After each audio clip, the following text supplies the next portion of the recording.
As a child, I truly adored my grandfather.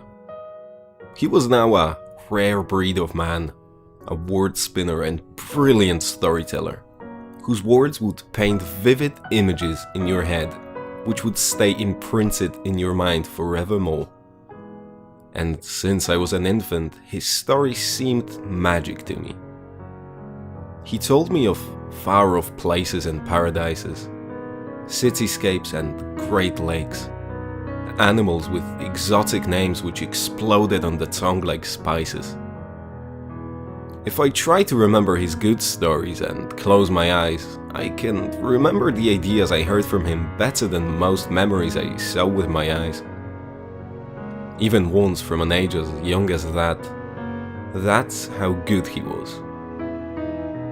Now, I have mentioned already, I think, that he had good stories, which means I have inferred some were bad. He told one to me once, but not so much of a story, but of a being. I apologize. I'm not even half the storyteller my grandfather was. But here's the basic gist.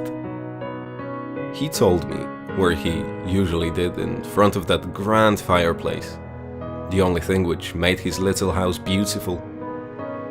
He lowered his voice to a sibilant whisper like dead leaves blowing across the ground in winter, so my mother couldn't hear. She was never present when he told me his stories. She often stayed in the garden or chatted with the neighbors. He described how he once had a friend whose passion was for the science of anatomy. He'd longed for a long time to discover the trick to life, and he'd attempted to do this by combining creatures with, before, little success. This was disturbing in itself, but this time, my grandfather said, he came to him and told him, "I have a new piece," his friend had said. It worked this time. I didn't do all of the work. Most of it I found already like this, but still. Come and have a look. But mind yourself, it's rather offensive. Maybe the words of his friend were branded onto his brain like his description was to mine. His friend had led him to a metal door, the only metal door in the facility. You'll understand why it's assigned this room, soon, he had assured him. My grandfather described how he'd made to open the handle, and his friend stilled his hand and instead directed his eye to a peek hole in the door, and this is what he saw. A being, not cowering, but in the middle of the room, awaiting a visitor with relish. It even seemed to be bouncing slightly, he'd said, staring into the distance and troubled. When he noticed its legs were not there at all, but there was only one huge rusted spring as a base.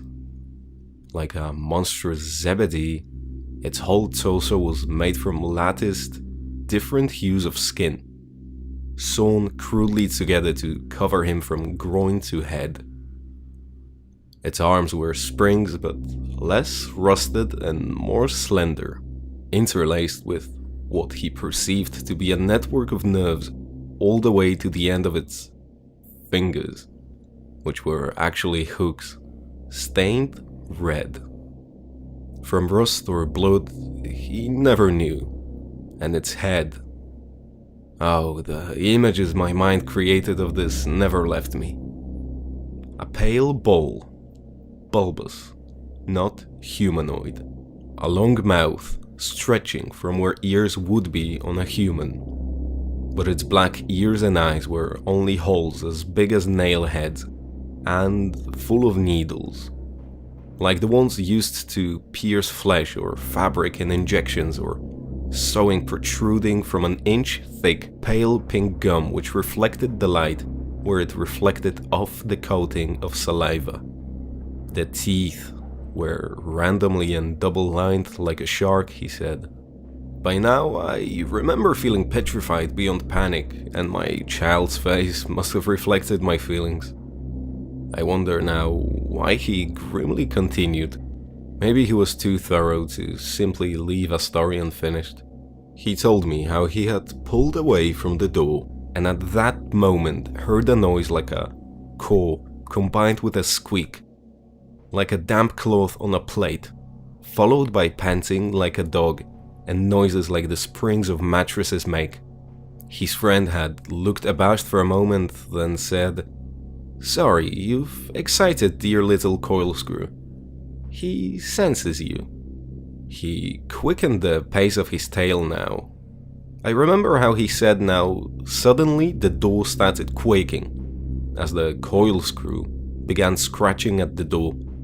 The noise like rusty springs from the other side of the door. The blood had drained from his friend's face and he bolted up the corridor, just as the door fell down and it bounded out. Now he, my grandfather as he portrayed himself that is, saw the full extent of this thing's abilities. It bounced forward only a little after his creator, before instead extending his spring arms and hooking him back by the eye sockets. It proceeded to bite into him as he reeled him over. Tiny little pinpricks, which seeped blood and left little scratches, and drink. About then, it remembered the presence of my grandpa. He looked up at his face, creaking as his neck springs bent, and hissed. Then he told me of how he ran and never looked back. Now he fully looked at me and told me, "You must remember this story. It's very important." I heard footsteps coming from the front door. "For you to remember, because one day you may need to remember some monsters are truly real, my dear." And at that moment, my mother walked in. She saw me, tiny face rigid in terror, and my grandpa's face, and heard his words, and at that moment dived on him and began shaking his shoulders. "Have you been telling her that goddamn story, Pa? I told you to never tell a child of this family that again. You'll disturb her like you disturbed Katie, and you know what happened to her." She turned and grabbed my hand. "Come on, sweetie, we're leaving now." "It's okay, forget the scary things he's been telling you." As she quickly brought me out of the house, I remember hearing Gramps shouting, "Katie didn't die because she was disturbed. It was the Coilscrew, goddammit, Helen." My mother's name. "It's for her protection. It will hunt down any who saw it and their family, and we should all be warned." His incessant shouts waned to nothing as we walked to the car and drove off. I remember not being able to sleep months after that story, and we never saw Gramps again. But I did some digging afterward, and found his job had been traveling to various scientific facilities around the globe. I also found the institute his friend worked at, whose name turned out to be Colin, and all of his colleagues were killed but never found. The families had sought truth on the internet, and all concluded that the work had been too secret, and they had been assassinated in a conspiracy. I always wondered why my grandpa had told me that story, and as he was diagnosed bipolar before his death and lived out his last days in a mental institution, I think he'd made it up as an after effect of losing a friend so close. But the idea of such a being scared me then, and still does now, so I thought I would post it here. Now, time to return to my present life. There's paperwork to fill and I can hear birds singing and... God damn it. I can hear my son bouncing on the bed. I thought I told him never to play in my room.